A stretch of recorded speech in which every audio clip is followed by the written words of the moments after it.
The Final Fantasy Wiki Podcast is brought to you by Pauly Numbers, the shady-looking gentleman hanging in the GameStop parking lot. Hey, buddy, you need a Switch 2? Yeah, I got a Switch 2. Meet me in the alley out back. Pauly Numbers wants you to know he can be paid only in Ethereum or mysterious favors he'll ask for later. Also, you're not a cop, right? You need to tell me if you're a cop.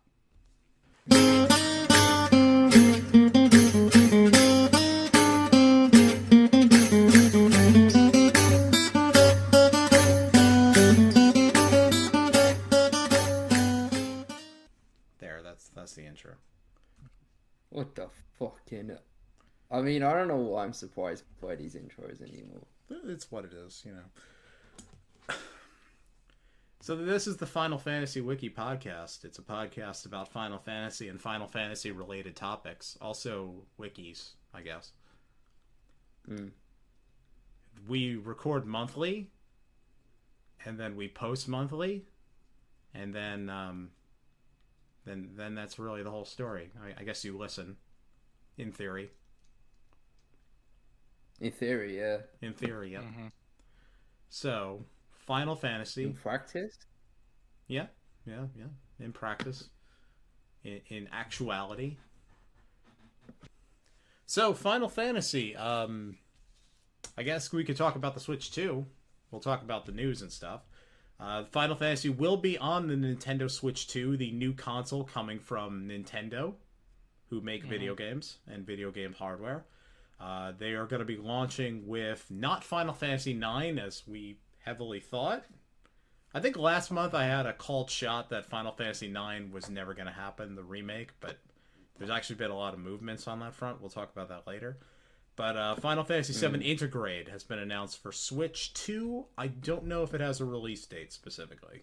I don't think it's a launch date. No release date yet. No launch date, yep. Bravely Default. There's an HD remake of that.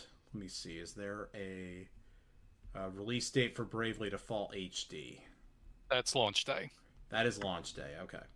And Bravely Default, of course, is a Final Fantasy game. Sorry, Bravely Default : Flying Fairy HD remaster. So that's going to be a launch game. Huh. That's interesting. Is that also coming out on... That's an interesting choice. Yeah. Is that also coming out on regular Switch? No, it's Switch 2, and it's also like one of those key cards. So like even if you buy physical, it's a digital download. Well, that's every video game now, yeah.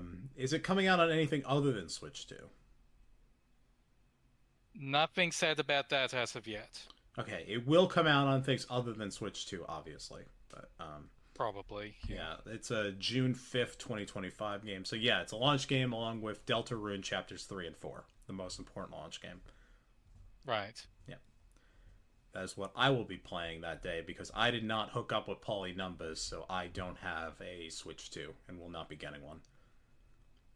Though, at this point, it does seem like if you're not buying a Switch 2 on launch, you're going to have to pay about $700, because who the fuck knows what's going on anymore? It's a complete catastrophe this last month has been. SomeColorMage, I guess you don't have to worry about that, since you don't live in the United States. Well, of course not. The price here is already $700. Oh, really? Yes, that's what $450 US is. Okay, alright. Well, that's Australian dollars. Dollary dues, of course. I've been there. Between the consoles itself and all the games for the Switch 2, it's just too expensive. Like, I feel like there's a real risk of this being a second Wii U situation where they just got it wrong and they were kind of riding on the coattails of the original, of the first console, that is. But, you know, it remains to be seen. It really does. Well, no, if the reason is the price, then it's the second 3DS. They fixed that by cutting the price. I think the Wii U had a bigger problem than just the Wii. Because, like, when the Wii U came out, the Wii was already, like, limping along. Like, people forget, but, like, nothing was coming out on the Wii those last few years. That's why, like, we were begging and pleading for Xenoblade Chronicles to come out, because there's literally nothing else. It's like... I mean, that's true. The Wii U had terrible marketing, a bunch of third-party companies essentially deciding to boycott it because Nintendo didn't want to go along with, like, who was even demanding it? Electronic Arts cockamamie scheme for the online store in favor of, you know, Nintendo just doing their own shit as per usual, and just generally nobody actually knew it was a new fucking console. Well, I think, like, the Wii Wii... U, they got too cocky with it. The Wii's, like, there was the big Wii fad where everybody wants a Wii, and everyone did get a Wii. Yeah. Literally everyone had one. And everyone played Wii Sports, and everyone played Super Mario Galaxy. And then that fad kind of died away. And, like, the motion controls thing, like, of course, Sony and Microsoft both got in on their own versions, like, 3 years too late, and nobody really cared. Mm-hmm. You know, people did care about the Kinect. We'll give them. There was a small Kinect fad as well. Not nearly as big as the Wii fad, but Microsoft also doubled down on Kinect at the wrong time, but that's another story. But like, by the time the Wii U comes out, like, the Wii already felt, I said this already, it already felt like a limping along console, and the Wii U had a weird launch where it was a whole bunch of, like, PlayStation 3 games that were, like, 4 years old were part of the launch game. I remember it was, like, Arkham City, and was it, like, Oblivion or something? Was Skyrim on the Wii U? Skyrim had to be on the Wii U. Skyrim's on everything. Let me look up Wii U launch games. I don't think there was a single... Was there a Final Fantasy game on the Wii U? No, I don't think so. I think it was just the backwards compatible ones. Call of Duty Black Ops 2. Darksiders 2. These are all older games at this point. Wait, hold on. We have an article. We should have on a this. fucking list of this, yeah. Mm-hmm. Yeah, literally all of them are virtual console games. Okay. Oh, so it's like port of Final Fantasy IV, the after years or whatever? Yeah, there's fuck all games on the Wii U. And they're all Japan only as well, except for Final Fantasy Tactics Advance. Huh. Yeah. That's, yeah, like according to the... Yeah, according to our list, it is the original versions and Game Boy Advance versions of 1 through 6, Mystic Quest, and Tactics Advance. Yeah, pretty poor. Or pretty poor selection overall. Mystic Quest, really? Yeah. Really? It does feel to me like the Switch 2 is in real danger of... Okay, maybe Wii U's a bit of an exaggeration, but it does feel like it's in danger of being a 3DS. You know, the other day, like, I made a comment where I said, like, Nintendo seemed to alternate between making good and bad consoles. I don't think that's quite correct. Or at least it's not quite the same pattern as, like, Windows, where, you know, one version of Windows will be great, the next version will be awful, then the next will be great. And it's just kind of stuck in that pattern a little bit. I don't think it's that extreme with the Nintendo consoles, but definitely there is a pattern. You know, the DS comes out, blows everyone away, everyone loves it, massive console. Then the 3DS comes out, and it's not nearly as successful. Wii comes out, blows everyone away, massive console. And then the Wii U did so badly that a lot of people thought, oh, Nintendo are finished. They're going the way of Sega. Like, and obviously in hindsight, that was way too much of an over-exaggeration. Yep. But there is a real fear that with how good the Switch was, I think it's competing with the PS2 for best-selling console of all time, isn't it? Yeah, okay, yeah. Like, with the 3DS, the thing is, the thing is, you're looking at those numbers relatively, because the DS sold insanely well. The 3DS had launch issues and still did well enough to completely kill Sony's attempts as a handheld console. Nintendo fixed the 3DS. Was that what killed it, though? Like, the thing, was that really what killed it? Because lots of things went to the Vita, but that was but after that, Sony gave up. Yeah, well, the Vita had the same problem. Like that one.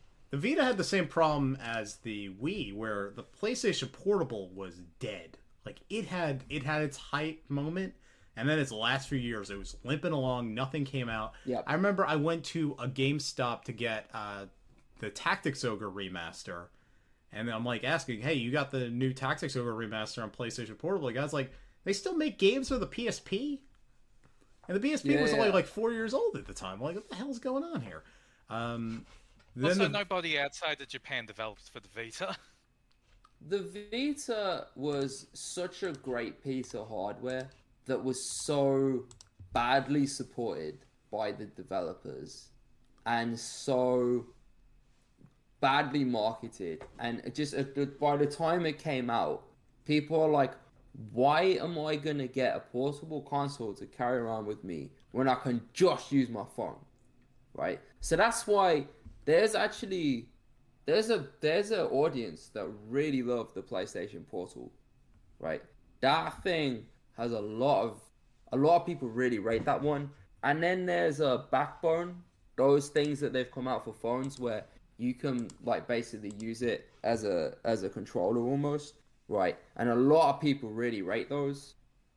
Yeah, and it's everything that the PlayStation Vita could and maybe you could argue should have been. But there are people who really love the Vita too. There was a small segment of I loved the Vita. Oh, you actually had one? I had one. I loved it. Right, but the thing I will say about it is what I loved about the Vita was never the actual games for the Vita itself. It was always, playing like a PS2 game on the Vita that you couldn't do on PSP, or playing the PSP games before, and all of that, right?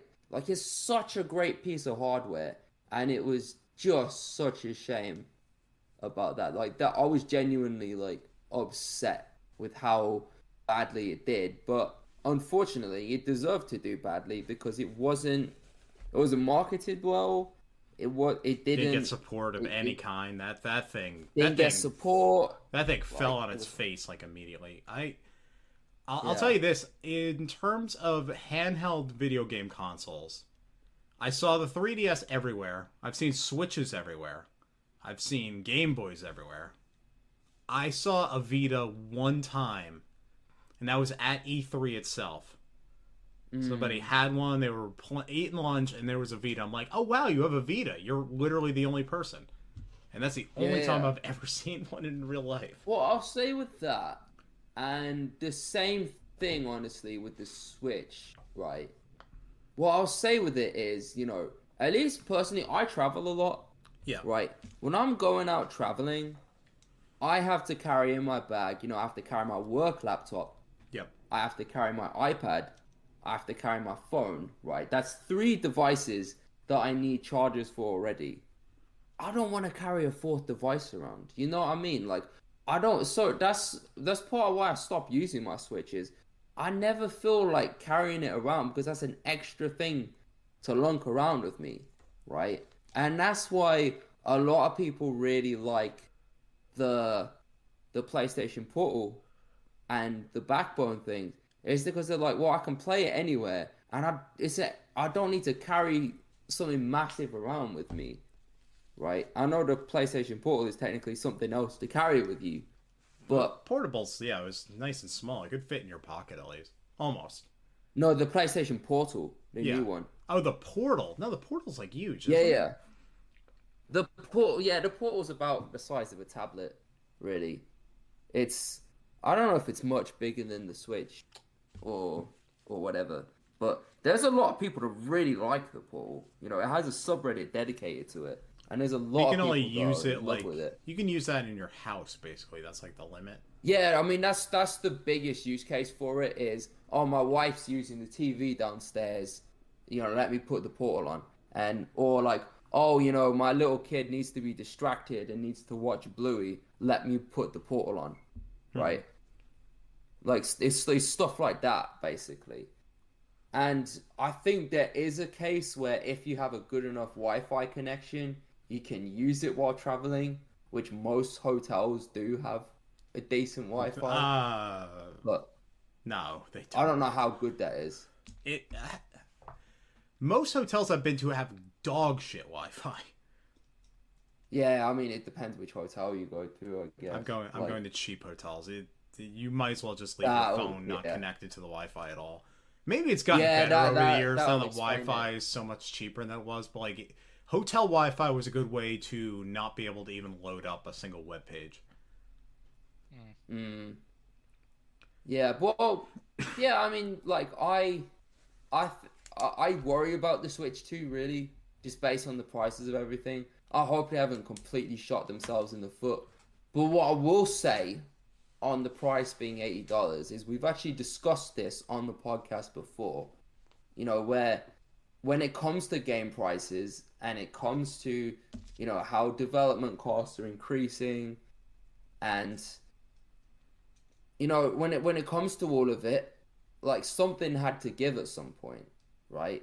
And unfortunately, I feel like $80 is going to become the norm before long. Like, I feel like I don't feel like it's long before games become about $80 from now on. Like, I can see it going that way because, you know, it's like when you think about it, if a game costs more to develop, but it sells for exactly the same price, right? They're going to have to hire more and more people to make a bigger game. And the only way they can make money when they're spending more to develop it is they're going to have to sell more copies. That's not sustainable. Because, you know, what happens if you make a sequel and the sequel doesn't sell as well as the original? Well, now you've lost a bunch of money, right? At a certain point, they're going to have to raise prices. And I'm not shocked that they did. But it also is awful for their PR when they're doing that and selling a pretty expensive console. So they're going to struggle to market it. They're going to struggle to get a good audience for it because a lot of people are very unhappy with it already. But I'm just not shocked that Nintendo was the more affordable option traditionally in terms of. Right, that too. The Switch was what, like $350 on launch, and the PlayStation 4 was a good $400, I think. I think it was less than that. I want to say it was like under $300, but I might be making that up. What, I think the Switch launch price was probably around $350. I think it was 350. Like the Switch has been very inflation proof. They never raise the prices ever. Switch's launch price was $300 in the United States. Yeah, $299. Yeah. What was PlayStation? Okay, right. The only reason it went up was because the OLED's more expensive and they stopped selling base models. The PlayStation 4 launch price was $400, which a full $100 is not insignificant. Even if so the Switch 2, $450, right? So it is more than right now. It is more than a discless PlayStation 5. And you're asking them to also because spend the $80 PlayStation 5 kept getting price hikes. I think in the United States it might still be the same price it is. It's been raised in other regions.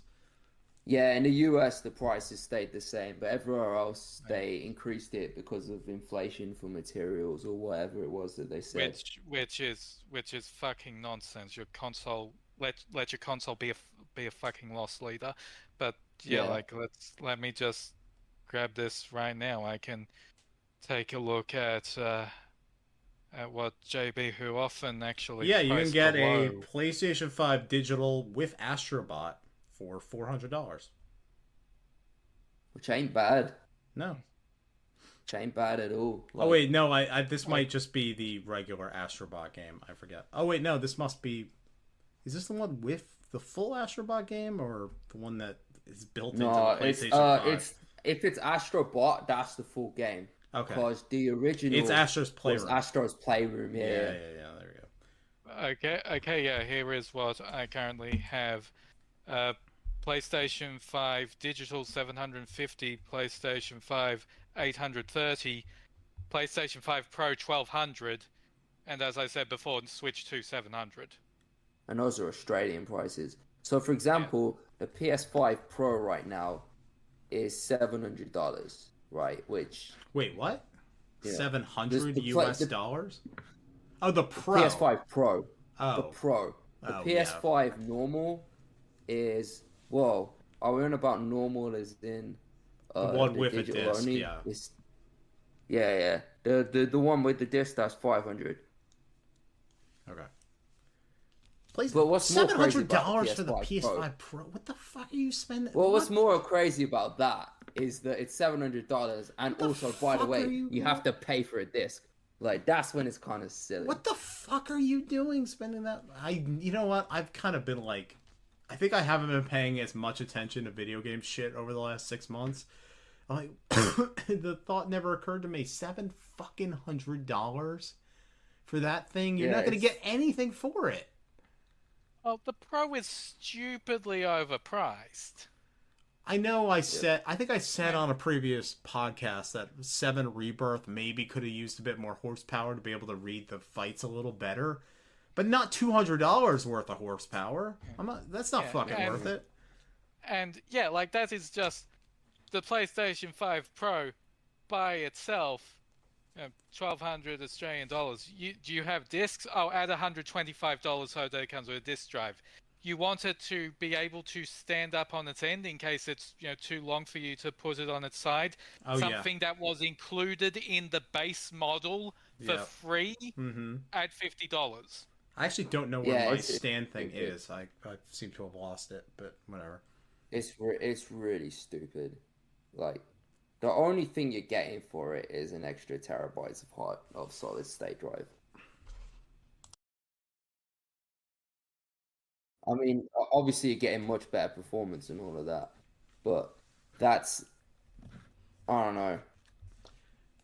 know, like, I will say that the extra terabyte of SSD, you think about how much, you think about how much it is to get, you think about, like, how much it is to get, like, SSD extended on it. You can kind of understand that. But now we've been talking about Astro's Playroom. I have the SSD song stuck in my head. What's that song? SSD. From the Astro games. Yeah. Oh, yeah. Did you play the Astro Playroom game? I played both of them. Okay. Loved them. Can you sing the GPU song? I still don't... No, I don't remember it. Like, I still don't think it deserved Game of the Year over 7 Rebirth, but I loved it.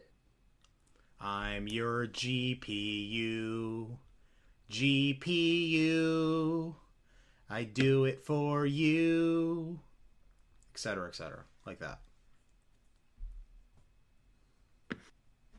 It's very important that everyone knows this. So anyway, stuff. News. We were talking about news. So Final Fantasy IX, there was a 25th anniversary website that was dropped on April 2nd, which was several days before the Switch 2 release stuff. And it's like, oh, what's Square Enix doing here? They're signaling for us, aren't they? They're dropping hints. And since then, nothing at all. There was one tweet with a screenshot saying, "My memories will be part of the sky." And they said, "If you know, you know," with a crying emoji, which is a Final Fantasy IX reference. And I've heard nothing about Final Fantasy IX since. Just quickly looking at stuff in the Discord. One thing has happened. In Japan, you can now buy Vivi's hat. Like, for yourself as a person? I'm not sure because I can't read that. Well, I mean, dimensions say 72 by 14 by 64 centimeters, which I think is something that you can put on your own head. 72 centimeters. Oh, yeah, it is. Yeah, that's like several feet. Cosplay hat. Okay, all right. You could be a black mage finally with a pointy hat. Yeah, we'll talk, I think, more about Final Fantasy IX down the line, because I figured this will eventually has to happen, right? now that they've teased it enough. Yeah, I mean, I can't wait, personally. Like, I feel like 9 is so badly deserving of a remake, and I'm actually kind of gutted that, by the sounds of it, that animation ain't happening anymore. Like, I'm kind of gutted because I want more people to discover Final Fantasy 9. Like, you know, I feel like it deserves a much bigger audience than it has. And I feel like so many people slept on it, either because they weren't Final Fantasy fans, or they were Final Fantasy fans but slept on it because of the art style and all of that. I feel like it deserves so much more praise and so much more attention. All right, we have important things to talk about, and that's AUs. So, Square Enix still does April Fool's jokes, and this is an Ever Crisis tie-in where we have the Final Fantasy VII AU, which is set in a high school. They're at the Midgar 7th High School, where Cloud wields his bike, and wields a bat, and also has a childhood friend, Tifa, and the big bad is Aerith. Aerith is the local thug, wearing a mask and looking like a brawler. There's also somebody called Lucia Lin. Is that somebody? Who the hell is that? Ever Crisis. Okay. All right. All I can say about this character is that she just seems to be made out of hips. So, all right. Matt Winsard. That's not a character. Yeah. That guy's name is Ever Matt. Crisis. You're not a Final Fantasy character if your name's Matt. That's just a guy. Glenn Lodbrok. There you go. That's a Final Fantasy character. Glenn Lodbrok. Sephiroth is there. It's young Sephiroth. Looking even more like Kaoru now that he's in a school uniform. Zack is there as well. Barrett has sunglasses on, and Tifa seems to be the nice girl. Oh, there's a relationship chart. Oh shit, I didn't look at this. Oh man, there's two separate pentagrams. Barrett is telling everyone to play ball. There's two pentagrams. Wait, there's no line connecting Cloud and Sephiroth. What the hell? This is not right. This is wrong. Cloud and Sephiroth need to be in the same pentagram. There's a pentagram of Tifa, Aerith, Zack, Barrett, and Cloud. And then a separate one with Sephiroth, that guy Matt, Glenn, some other character I've never heard of before, and Lucia Lin. Oh, that's Angeal. Oh, it's young Angeal. That's who that is. Okay. Many of these costumes are now available on Ever Crisis if you care about Ever Crisis. You can go download these things. Speaking of Ever Crisis, there's going to be a Dragon Quest Tact crossover. You know, Dragon Quest Tact, that game that we all care deeply about. So you could have all your many Final Fantasy characters in what is vaguely Akira Toriyama style. It's the, like, not Akira Toriyama art that a lot of Dragon Quest games have now. Rest in peace, Akira Toriyama. Also, Sephiroth has a costume where he looks like Sorrow the Manslayer, which is hysterical. Techno, have you played Dragon Quest 4? No, I haven't. I haven't played any Dragon Quest. Okay, Dragon Quest 4 is actually not a bad place to start, because it's a lot of short chapters. Sorrow the Manslayer is the final boss, and he's also a gray-haired looking gentleman who looks a lot like Sephiroth. Then he looks like a big googly monster, because Dragon Quest is extremely goofy. There's another chapter coming called The Arduous Path to etc. etc. I don't see anything interesting happening here. So Sephiroth is still on his journey to go and fight Masamune. You remember the SomeColorMage, right? Masamune is a god, is a guy, and Sephiroth has to beat him, and then he will become a sword. Wait, we just taken plot points from Chrono Trigger now? Yeah, Chrono Trigger and Chrono Cross. Yeah, eventually it'll be the Master Mune. Yeah, all this stuff. The English voice recording for Part 3 of Final Fantasy VII Remake is already underway, apparently, according to Twisted Voxel. So. Yeah, I mean, a large amount of the world was already done, so... Yeah, the script... A lot of the script's already there. Yeah. They wrote it in 1997. You just gotta go and... Most of the character movesets are, 75% complete. You can use the same grunts and stuff. Yeah. I don't think you need to get the Cloud voice actor back in there to go... Huh! Yeah, they've already got the grunt, so they just need exactly. to record the new lines. Yeah. Exactly. I think that's all the news. That might actually be everything. Let me see. That's kind of it. Yeah. That's literally everything. We talked about Bravely Default. We talked about 7 Integrate is going to be on the Switch 2, and we don't know when. And that is April. Oh, Final Fantasy 14, right? Yeah, there's more stuff added. This month, because the major patches kind of get spread out over several months now, so they'll release the story patch, and then a month later they'll add this feature, and then a month later they'll add this other feature. So this month they added Cosmic Exploration, which is basically this mode for crafting and gathering classes where the entire server is cooperating to build a moon base. Okay. And this is the Moon Sim, the Sim Moon that we were talking about, right? Yeah. Moon Tycoon, that's the game I'm thinking of. Yeah. There was it seems fine. It's just high-end gathering crafting content. Some people got upset because Reddit is filled with idiots. What happened is that Square intentionally set the first couple objectives really low because one of the first objectives is to establish fast travel in this very large area. So they made it very easy so people wouldn't have to run around everywhere after the first day or so after the patch. And then because the next objective was requires way more effort, this patch came out on Tuesday, and I don't think anyone has finished a step after that yet. People thought, oh, that was it. That must be all the content there was. And so Reddit became very, very, very stupid. So that's all you can do is those things? I guess more stuff will get added? Yeah, more stuff will get added over time, I think. Okay. Speaking of but it's also dependent on people on the server doing things because progress is judged by the entire server. I think they might have just added the entire thing in one go. It's just that the objectives require so much work that not much progress looks like it's being made.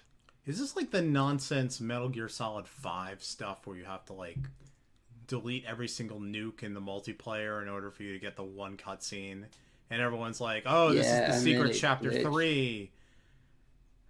Not that. And it glitched to get that message to display. It was 30 seconds of cutscene. It's not that stupid. Okay.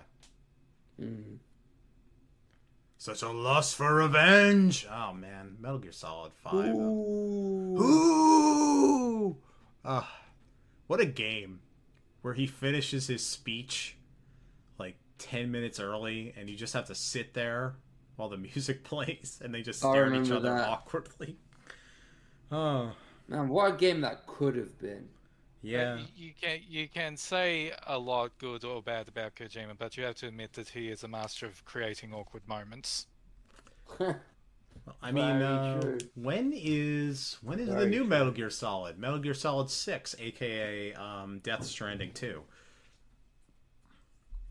This year, I'm pretty sure. I think it's in June, actually. And they were fully masked off in that thing just being Metal Gear at this point. I'm still hyped for the Metal Gear Solid Delta, man. Well, yeah, is it the best Metal? Yes, it's the best Metal Gear Solid game. Death Stranding on the Beach will be out on June 26th. So that's what I'm doing then. That's my summer. It feels like Death Stranding felt like huge in a way that video games rarely do anymore. Mhm. Like, video games kind of felt like an event at one point, and they just kind of don't. Where, like, it felt like they're throwing the entire kitchen sink at you to entertain. It was that in, actually, 7 Rebirth last year.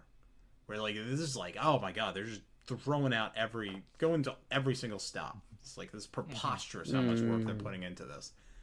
Or even Final Fantasy 15, where it had a stupid, terrible tie-in, like, mobile games and animes that weren't very good in that movie.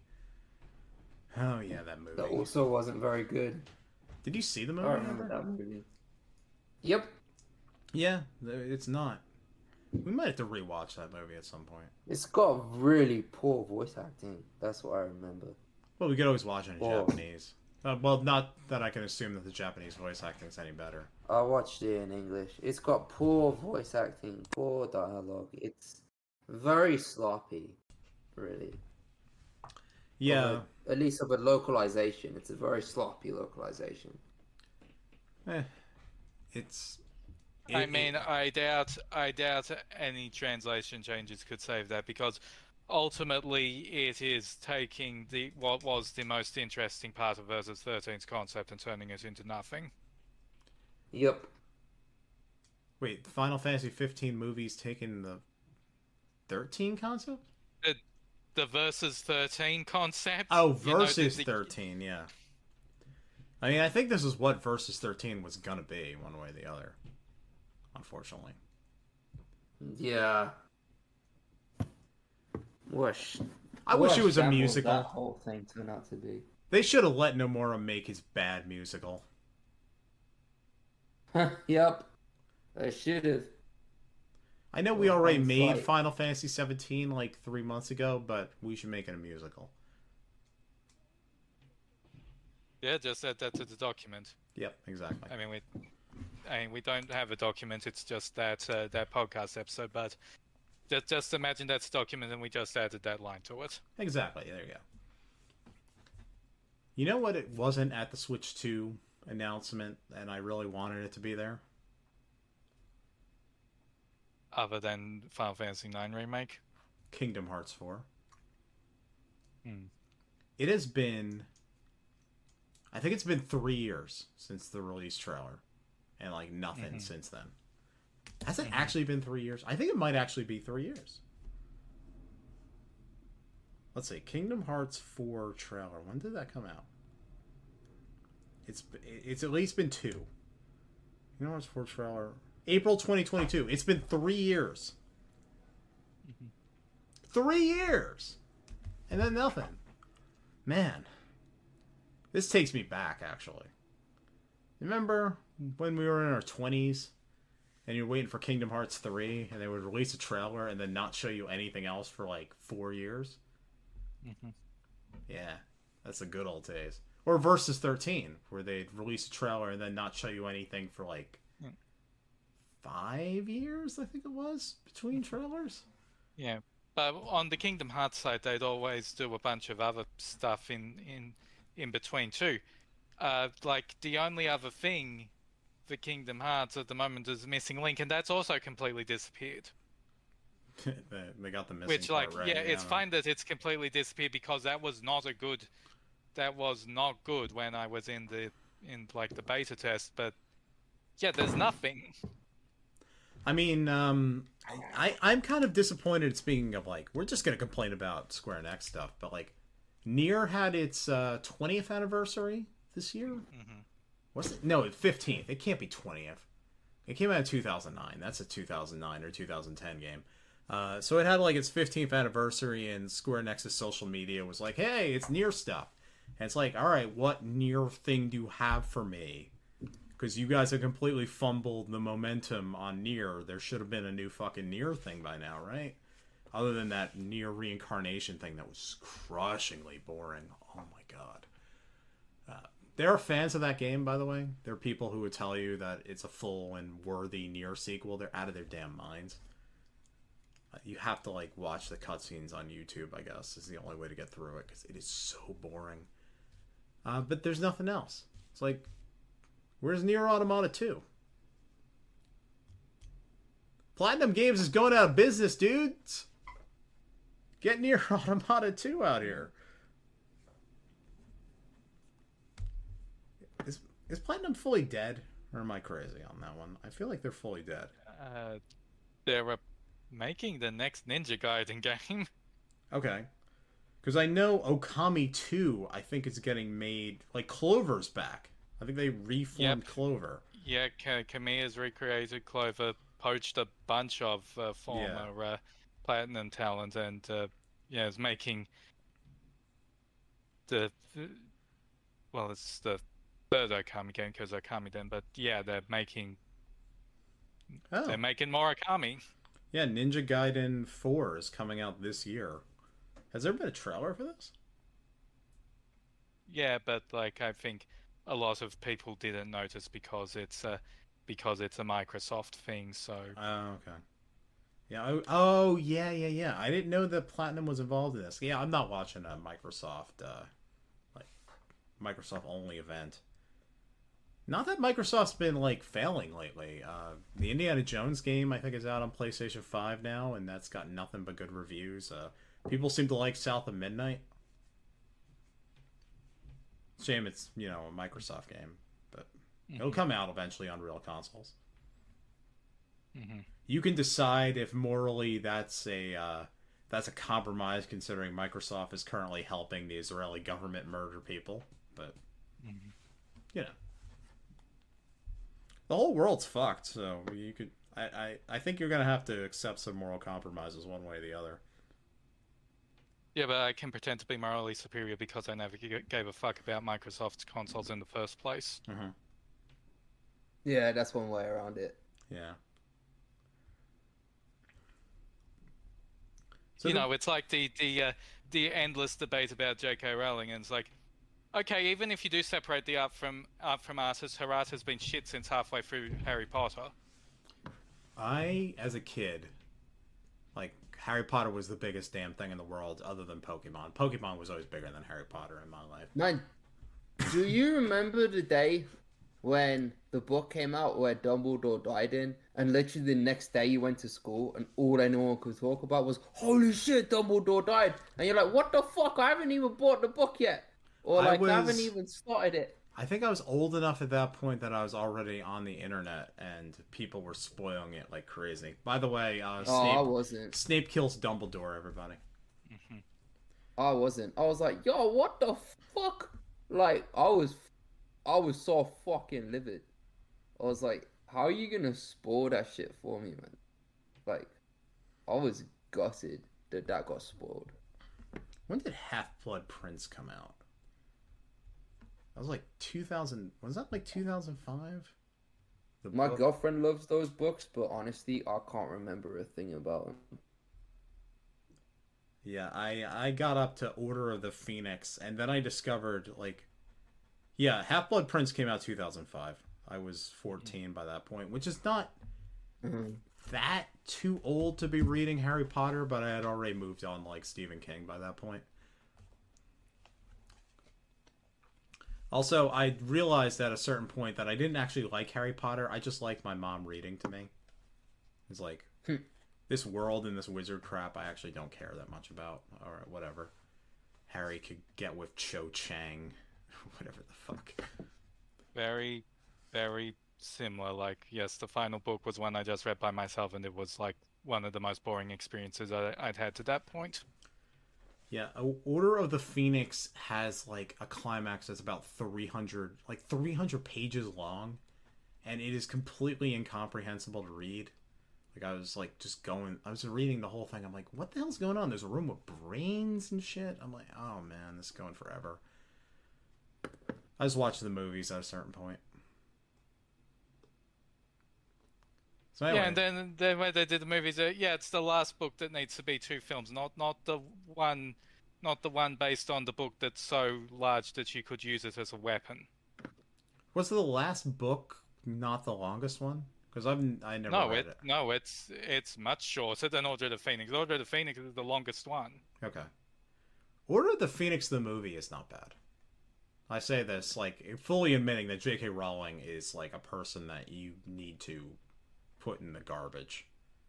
Like, there's no, like, there's no compromising with this person. They are a disaster. This English Supreme Court making some real bad rulings thanks to her pull. It's like, fucking hell. The movie's not bad. I'll give it that. And Harry Potter 7, the movie's okay. The last one that's like all the war stuff and Hogwarts, that's unwatchable. Whenever they split a book in half and they put like the plot part in the first half and then the big battle part in the second half, the big battle movie is always worse. And basically, I gotta be honest, I laughed at the ending of the 7th film because like this is the spot you're ending it at. Jesus fucking Christ! Yeah. Doesn't it end on like It's a Dobby little dying? bit of an interesting Yes. choice. Yeah, I never liked Dobby. He looked gross. What? He was a terrible Oh, CG man. looking effect. I don't like him at all. Man, everyone I know loved him. No. Dobby was a little shit in his first appearance and didn't matter at all after that until he got killed off. I'll say Man. Harry should have cared more. He was weirdly okay with the concept of slavery. But I'll say when Dobby's your representative of the elf people, I can see why you don't care about slavery, because this guy sucks. He's like E.T. Man, that's Like, brutal. I don't like E.T. either.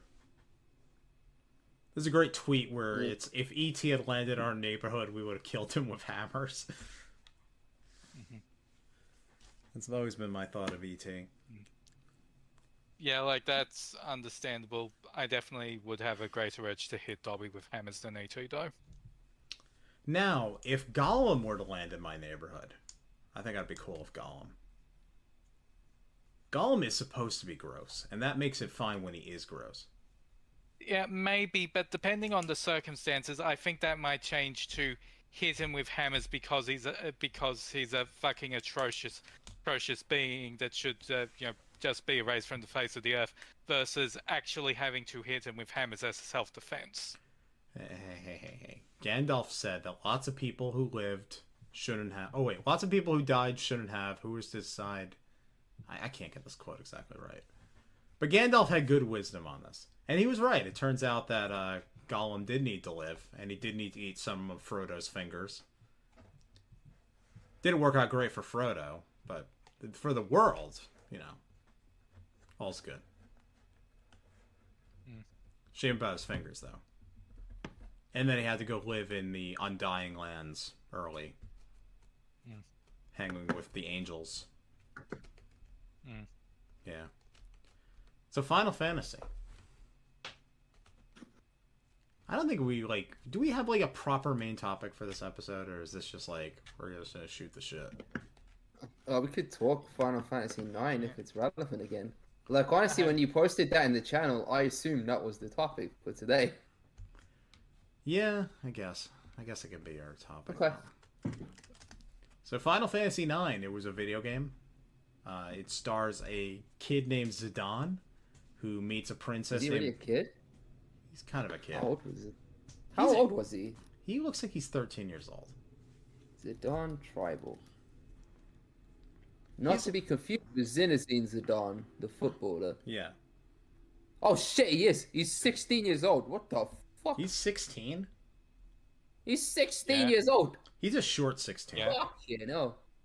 Yeah, the Final Fantasy IX Ultimania has him as 16 years old. Maybe Born genomes are just... September- Maybe they're just naturally short. I mean, how old's a Born Garnet? September 1783. He's pretty short. Garnet is 5,750 years old in Steven Universe.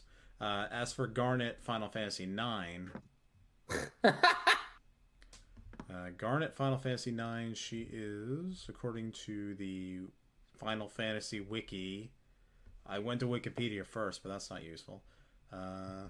No. Come on, Final Fantasy Wiki. I'm doing a whole thing about you. She's 16. Born 1784. Where do we get these years from? This is from the Ultimania, isn't it? Mhm. Yeah. Yeah. Okay.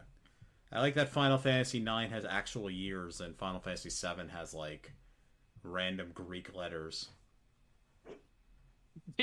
Yeah, they're like, it's just there because, like, they kind of look like letters. It's like, because, like, God, in, like, the Crisis Core remake, and I guess it also happened in Rebirth, Sephiroth is reading out years out loud, like, the year MEGL, blah, blah, blah, blah, blah. He actually said it like gamma, whatever the fuck it is.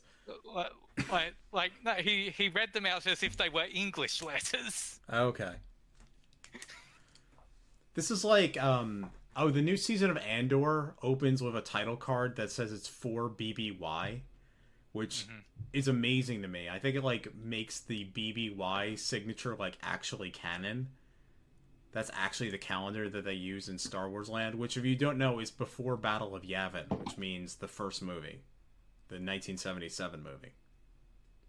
That's the only calendar anyone's ever been using is BBY or, like, ABY.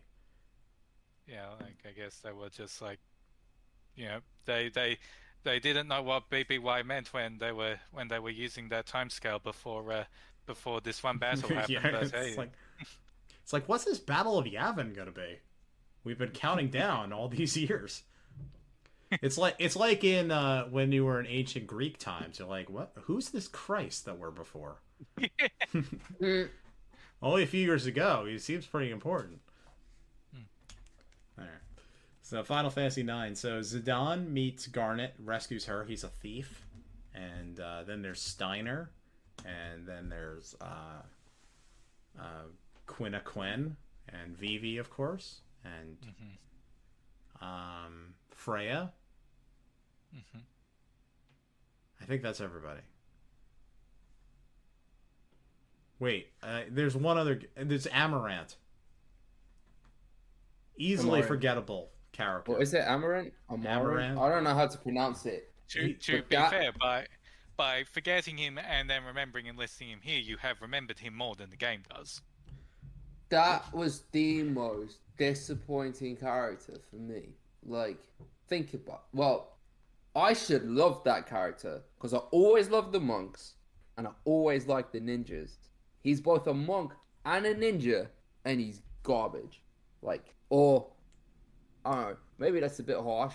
Like, I just don't use him in my party enough to know if he's even, like, good to players. But writing wise, he's such a rushed character, and he's the only character in Final Fantasy IX that's one-dimensional. Is he even, like, one-dimensional? I remember his plotline is that Zidane, like, bumped into him one time, and then he decided that he was going to have, like, a Vegeta arc, and Zidane's like, I don't know who you are. Like, you think I'm your Goku, but, like, Goku knows who Vegeta is, so it's not like that.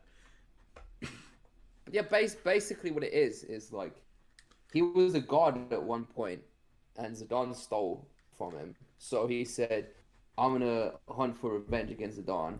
Right, he catches up to Zidane, and Zidane beats him. And he's like, okay, kill me now. And Zidane's like, what are you on about? I don't want to kill you. And then he goes, wait, your actions make no sense to me. I must join you to understand what it was. And then the story ends. Then he just hangs around. There's no character growth. It has no, like, it doesn't touch on the themes of the game. It doesn't offer any more insight into Zidane's character. He's not core to Zidane. Like, Zidane at the end of that game has this big, like freak out that kind of comes out of nowhere. And you think, like, alright, so maybe Amaranth could be core to pulling this together, so at least he does something, and he really doesn't. He's one of those characters. He is like an optional RPG character that's not optional. Well, that's what I'm saying. Like, yeah, and you know, like, kind of say that, but if we were to look back at earlier characters in the series, I'm pretty sure Yuffie and Vincent had more involved character arcs than Amaranth had. I was about to say something related to that. It's like You know how Yuffie in Final Fantasy VII, the original, you can go through the game and she has no impact on you whatsoever, right?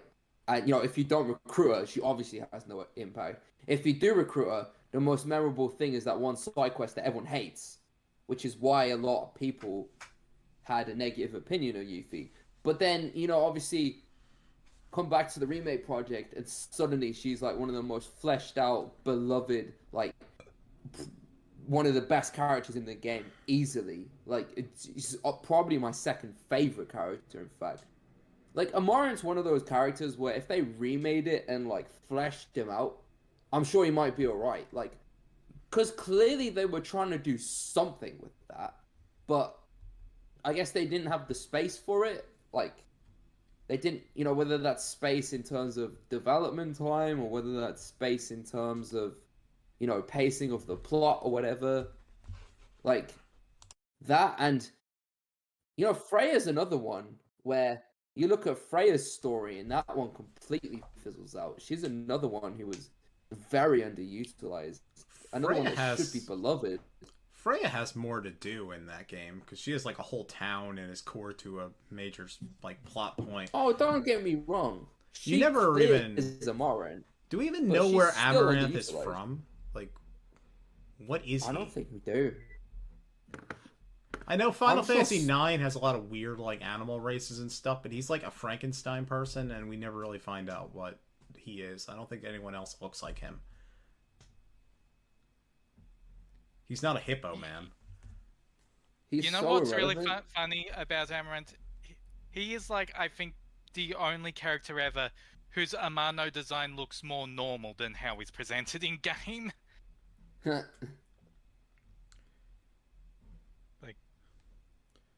Like, he's got an afro in the Amano design versus the I don't know. He's got like Raggedy Ann hair. Like Our yeah, that compared to like it's you know it's not often that Amano isn't the person who's thinking, okay, yeah, we gotta give this guy blue skin. Apparently, according to the Final Fantasy Wiki, you know, if you've heard of this website, he is a human. Yeah. He doesn't look anything like any other human. There's no other blue-skinned human. Well, wow, look at me being a racist right here, because claiming blue-skinned people aren't human, but... Well, I mean, reading this page does make me want to... I really need to go through these FF9 pages and rewrite them. Apparently, Cinna is a human too, but he's just a short-looking cartoon character guy. Our whole section on his personality is four sentences long. That is the shortest personality section I've seen on any permanent main character. That sounds right for him, though. That's honestly, that's more than you could say about him. Like, I could describe him in one word, which is taciturn. Yeah, I mean, like, it's... I don't know. We've spent a lot of time talking about about the weakest character in Final Fantasy IX. But it's a weird... It's such a weird thing, though. It's like, you could have just not had this character be playable at all. Like, yeah, but if I compare them to... If I compare Amarant to Freya, right? You know, Freya is another one who's underutilized, and her story ultimately doesn't really go anywhere that impacts the plot or that much, right? She's at least got 2 paragraphs here for her personality section. Wait, didn't Amaranth have 4 paragraphs? No, 4 he has sentences. 3 sentences. Oh, 4 sentences. He doesn't even have 4 sentences. He has 3. Okay. Yeah, 3 sentences. Okay, Like, all right. Freya I heard at least has 2 paragraphs. I heard 4 paragraphs, and I was impressed that they were able to write that much. Yeah, Freya's whole thing was her romance with Sir Fratley, and then Sir Fratley forgets all about her, and then, but after we find out Sir Fratley has forgotten about her, it goes nowhere. And if you're just playing the game normally, you'd think, oh, is there a side quest that goes into this more? I don't think there is. I think that's another example of, you know, the development issues that probably showed up when they were making this game. You know, you say that, but Final Fantasy IX is like in terms of scale, maybe the biggest Final Fantasy game before 7 Rebirth. Like, it is enormous in terms of a production. Oh, do you reckon? I always thought that Final Fantasy X was somewhat disappointing. That it was less big than Final Fantasy IX was. Final Fantasy IX felt enormous to me, and Final Fantasy X felt less impressive. What about 12? 12 had the open world thing going for it, so that also... But you know what? I've always felt with 12. I always thought 12 was like... It was clearly a half-finished game. Like, plot-wise, I always had, like, this fantasy where, like, somebody would just show up and be like, you know, actually, we got another 20 hours of game here. Yeah. Yeah, no, that's fair enough. Like, right at the end. Be like, oh, yeah, you killed that guy. Yeah, there's another guy. Yeah, you have to... We left the evil gods just sitting there. Can we go kill them, please? All right, I guess not. All right. Well, yeah, I mean, like, we spent a lot of time talking about the underdeveloped, like, weaker characters of the game. But we haven't talked about Quina yet. I mean, is it pronounced Quina or is it pronounced Quina? Like, I don't know. I'm pretty sure. But... Well, this is all... It's all in text, so we don't really know, do we? I'm going to call them Frog Lover. Frog Lover? So that I don't have to pronounce the name. I'm going to call them Dobby in terms of that they annoy me and I don't like them. Well, Dobby? I'm pretty sure the Ramaji is pointing towards Quina, so... Quina? Queen? Is it Queen? Yeah, that's what it looks like, Quina. No. Because, I mean, like it's about Kuina or something, so yeah, Quina. SomeColorMage, do you stan a Quina? Sure. Okay, good. I wonder what if they do remake. Well, I think it's happening.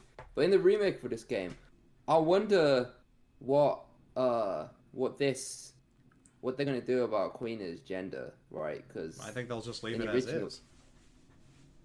Where it's S/he. But how are they gonna do that if there's voice acting? Oh, they're gonna have to choose. They'll just do. They'll just replace that with they and move on. Yeah. You see, that's how old Final Fantasy IX is before, like, common they as non-gender. Or, I don't know, did it exist? Before they realized that was a thing. Yeah. Because, as has had to be pointed out several times, singular they is older than the United States. Okay, here's an interesting question. I know a lot of Eastern... Actually, what pronoun does Quina have in Japanese? Because I'm not sure if there even are pronouns in Japanese. There aren't really pronouns very much in Japanese. There are pronouns in Japanese, but it's a lot more complicated than gender. Okay. And also, you can also choose to not use them. Okay. But what do they do? Because, like, the male-female pronouns are so important in European languages, a lot of them. What do they do in the Japanese version, though? Because that's, like, the whole joke. I know. I don't have the Japanese script in front of me or anything. All right, let's find out. We need to get a Japanese script. Just in case anyone doesn't know, in Final Fantasy IX, Quina and Quen, they have a joke where it's she, he is written every time for them.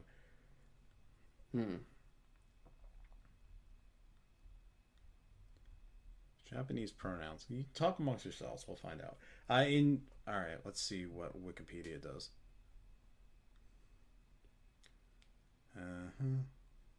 I'll go with Wikipedia for this one. I'll trust them more. In Japanese, they use the pronoun atsu, which has no gender tied to it, meaning it can be translated as he, she, it, or that person. In Spanish and French, they just use female pronouns. Because in those languages, you do have to pick a pronoun. Though I would actually use male pronouns in Spanish because typically it defaults to male. Like, if you have a group of people, you'll use the male they, not the female they. Yeah, like Latinos instead of Latinas. Yeah.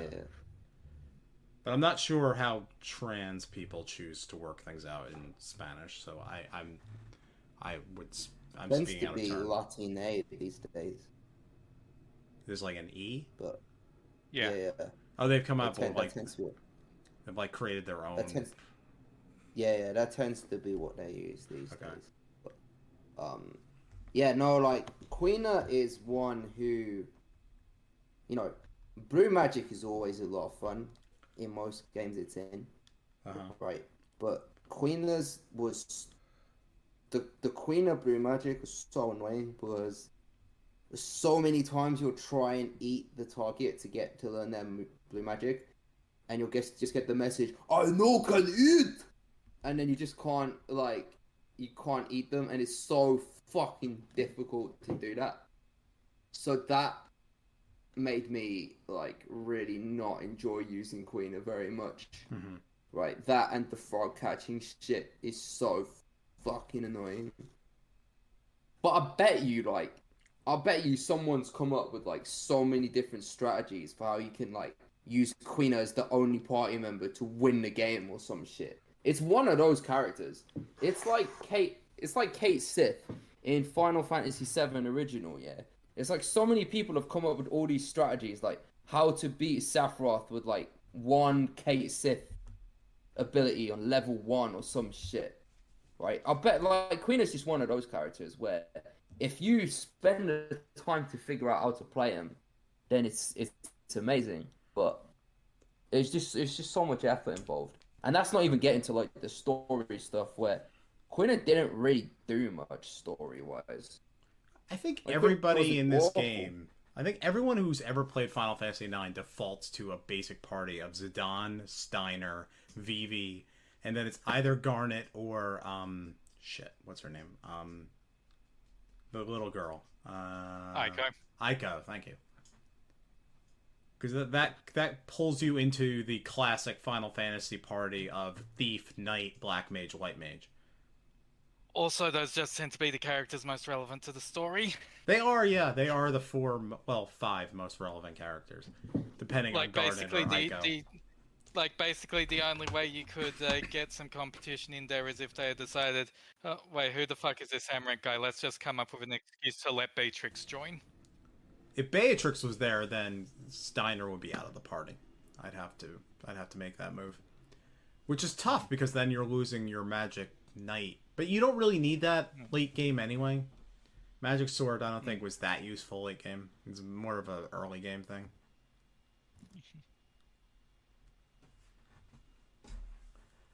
Yeah. Final Fantasy IX is a big thing. I don't really know how to talk about the entire thing just off the dome. All right.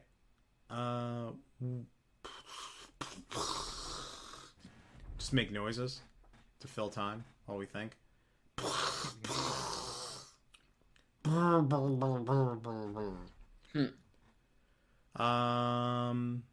Has anyone ever gotten the Excalibur 2? God, no. Okay. No, yeah, fuck that. The Because whole like and in versions outside, in a lot of versions of the game, it's not actually possible to get it. Like, I think in the PAL version, you can't actually get it because the fights take too long or whatever. Well, the game Like, itself already takes too long. I mean, the battles are long and delayed. That's like the main complaint. It's easier to do on newer versions of the game where you can like set it. You know how you can the game kind of builds cheats into it. Yeah. It's easier to do it now. You can fast forward through stuff because what is it? It's like 10 hours real time to actually get it. And this is a game with a ton of text and a ton of cutscenes. Yeah, you've got to get there within 12 hours, and to even have a chance that you've got to skip everything except the main story. Yeah. Because it's a big game, there's lots of side shit to do, and while most people would recommend skipping at least some of that side shit because Tetramaster is terrible, that's still a lot you're skipping out on. This is a game that is actually, in some cases, a little overstuffed because when you go to a town, every single party member breaks away often. And then you always get these side cutscenes, which are called, like, FIEs or something. Active time events. Active time events, there you go. ATEs, that's it.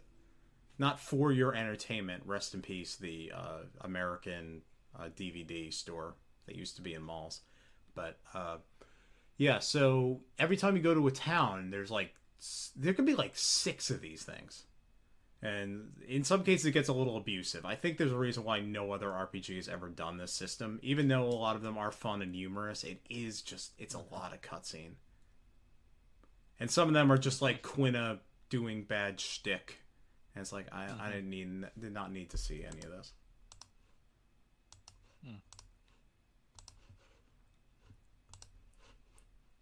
I like that they brought back Rufus Shinra's theme. Yeah. That was a good. That's another thing about this game. It's like a celebration of Final Fantasy before people were even nostalgic for Final Fantasy, because this was the Final Fantasy heyday time. Like this is when the series was at its best. You got a Final Fantasy every other year, and they were enormous. No, I mean, like, there's so many like little Easter eggs in it and references in it. Like, you look at, for example, you know, your regular, like, these days, it's like that kind of stuff happens all the time, right? Like, all your comic book movies with a million Easter eggs to old different comic books written like 40, 50 years ago that only nerds would know about. Like, you know, your average Star Wars films that will reference the original trilogy in like fun ways that only like core or not fans fun ways know about, like the or entire not fun sequels, ways. Yeah. The sequels didn't happen. What are you on about? There was no sequel trilogy. There was no prequel trilogy either. Yeah, look, they just No. called the film 4, 5, and 6 and left it at that. Yeah. I mean, And then there was the holiday special that also happened. I'm only that happened too, and then Andor, the show happened, but there was nothing else. Yeah. Well, I guess that Mandalorian show. Oh, there was nothing else. Super Star Wars for the Super Nintendo, and Anyway, point being, Right, but that's just an adaptation of the films, right? Yeah. So like that's just a port. Point being, like, the kind of stuff where they put little Easter eggs and references to old media, like they did it in Final Fantasy IX, is like commonplace almost these days. You know, the whole point of Final Fantasy IX was, and the developers said this, they said, look, it's the last single-digit Final Fantasy, so we're going to reference everything that came before it, and we're going to pay homage to it. And they pay homage to all the games that came before it, and they do a really good job of it. You know, like, there's that whole, what was that mini game? I think it's with, I don't remember who it's with, but where you basically piece together the story of Final Fantasy II in it. Right? Do you know what I'm on about? Is this not really? Is this like in the library? Or wait. No, it wasn't the library. Is it the dungeon where you have no magic? No, I don't think it was that one. It's like that jungle place that happened, right? And then you have to come up with It's been a long time since I played this. It's been yeah, and then you have to come up with like some answer at the end. Basically, it's like, how, you know, why did you choose to finish the story this way, kind of thing. I'm sure some of our listeners will know what I'm on about. But they do that. Then they say like, no cloud, no squall will ever threaten me in the theater scene. You know, and basically a lot of the gameplay mechanics are all returning from previous games. You know, and after having 2 games where there were 3 party members, they go back to the 4 party members thing. Like, this game is, and obviously Gilgamesh is in the game. Can't forget that one. Like, this, you know, Final But that Fantasy Gilgamesh 9. appearance sucks. Like No, it's a terrible Gilgamesh. Like, it's really not a good one. It's unfortunate. But okay, all right. You are thinking of, to go back to your talk about Final Fantasy II. It's Pinnacle Rocks. Yeah. If you go through that place, there's a story where it ends up being an elaborate reference to Final Fantasy II. Yeah. But like, you know, and the 4 what are they called? The 4 fiends. The 4 fiends are back. Yeah, since I don't think they've shown up since Final Fantasy IV. Well, someone's found out, like, through data mining, that there was supposed to be other fights with the different 4 fiends, but then because of how they couldn't fit all the data on the disk and whatever with all the FMVs, they had to cut it so that you only fight one of the 4 fiends. And that's in where we that have to section. do a Zidane and Vivi dungeon together. And that is brutal because That's the one. I never use Quina the entire time. I'm sorry, it was the Zidane and Quina fight. Zidane and Quina. Yeah. I never really used Quina very much either. So, yeah, I know what you're on about.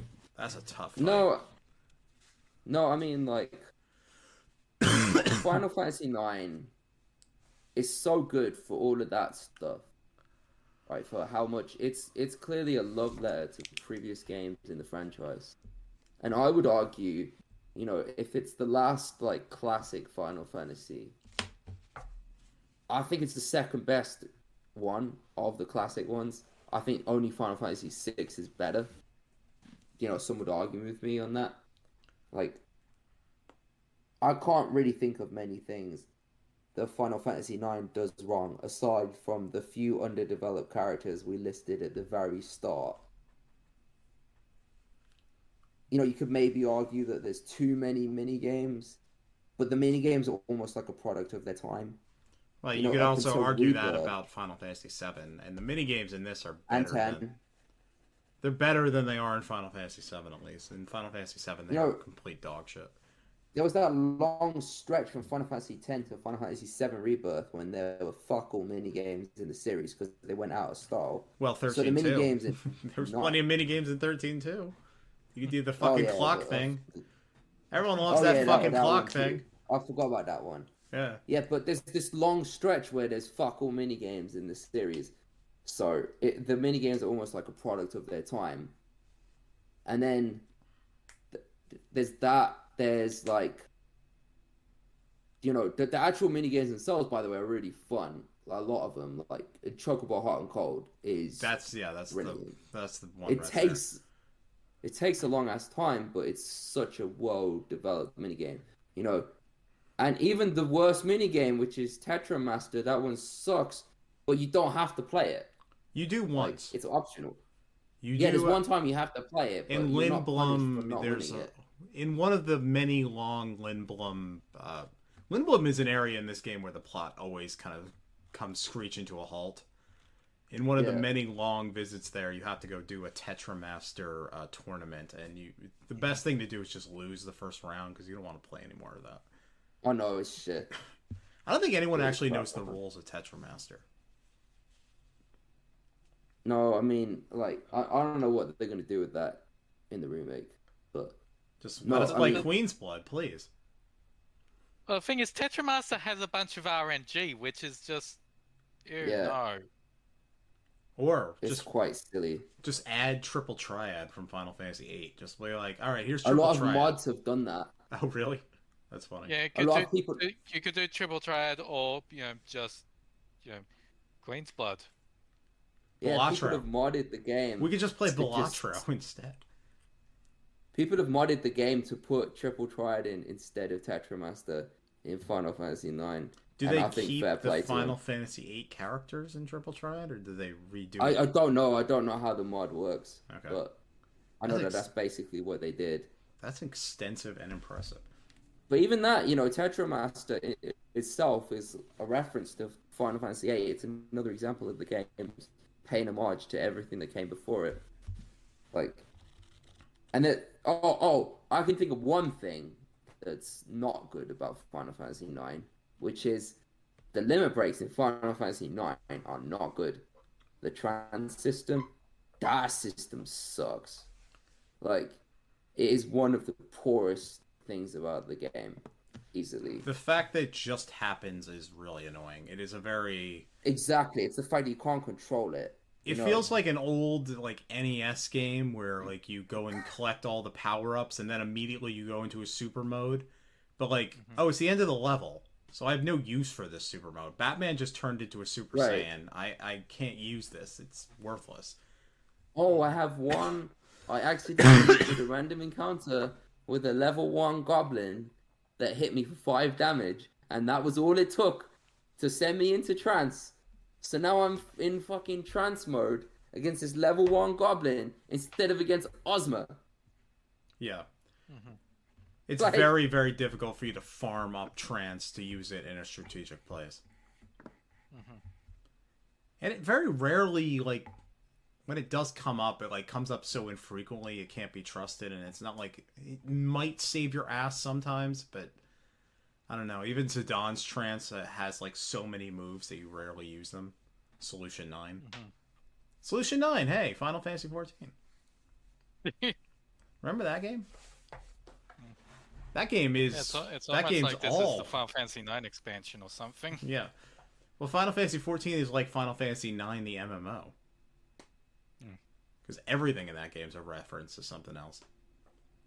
Even Moon Tycoon, of all fucking things. That's not even a Final Fantasy game, and somehow or another they're doing Moon Tycoon. Yeah, well, of course, because we're on the moon, all of the soundtrack stuff for the Cosmic Exploration stuff is songs from 4. Yeah, you do go to the moon in Final...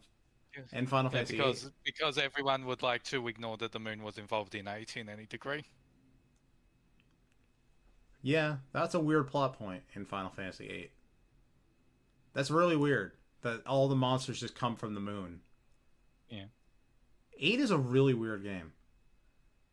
Like, Final Fantasy IX eventually ends up, like, building its own nonsense Baroque sci-fi storyline that's even stranger than what's going on in 7 and 8. Right, but that's normal for the franchise. At least like, in we're 9, also talking it's about all... the 4, the game that starts as a medieval fantasy and then turns into, solving a debate between your species because you're half alien on the ethics of space colonialism. Yeah, but like 9, as insanely weird as it is, there's an entire dungeon that's nothing but exposition as to what's going on in this world, and you probably won't understand it the first. What? That is probably the biggest problem with 9 is how rushed the third act is. Hey, it's better than Chrono Cross. Oh yeah, maybe so. I ain't played Chrono Cross, but no, like Final Fantasy 9 has such a brilliant story, like right up until the very end. Where did you man watch Attack on Titan? No. Well, I did until the main character got eaten, and I'm like, oh shit, this is really interesting. So the girl's gonna be the main character of this anime then. And then he came back as a Titan, and I'm like, oh boo, fuck this. So quite early on. Yeah, like episode 4. I'm like, oh, I don't Let's care. just say that's another one where, like, it feels like it's kind of stretched out a main plot over 3 seasons. And then in the 4th season, there's this massive exposition dump about stuff that happens, like, outside of what the setting has been the whole time. And by the way, I actually don't think it's done badly.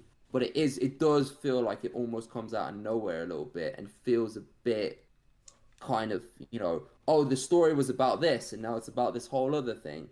And that's kind of what happens in Final Fantasy IX. It's like, oh, the story was about Alexandria being overbearing and their whole invasion thing, right? The story was about Alexandrian imperialism almost, right? And Kuja being in charge of that. And now, all of a sudden, it's no longer about that. Now it's about these 2 planets that hate each other. Well, no, it's still about imperialism, but it's on a completely cosmic, bizarre scale, where instead of manufacturing just a race for war, you're manufacturing an entire planet and history to then consume them and, I guess, remake your own people, I think is what Terra's ultimately offer. It's Final Fantasy. Yeah. Final Fantasy 16 does the exact same thing. Less success. Yeah, like, that's... If there is a weakness in Final Fantasy 9, I would say it's that. But, yeah, I don't know. I feel like we spent a lot of this podcast talking about the issues we have with it. But I don't know if that's because... it's genuinely like quicker to list the things that are wrong with it than the things that are right with it. So I don't know. I feel like we should talk about all the things we like about the game because it is such a good game. Well, I think it's like, all right, what makes a game interesting is typically like the friction points and the parts that are difficult or confusing or you're wondering why it was done that way. Whereas like with Final Fantasy IX, I could just say like, all right, I mean, I could talk about Vivi. It's just like, all right, that's a basically perfect character. That arc is magnificent. They've never done anything nearly as well since then. It's like, okay, that's only a few. That's I just said it's 10 out of 10. What do I? Yeah, I guess I explained why. The character arcs that were finished are perfect hits. Yeah, but that's less interesting to talk about than Amaranth.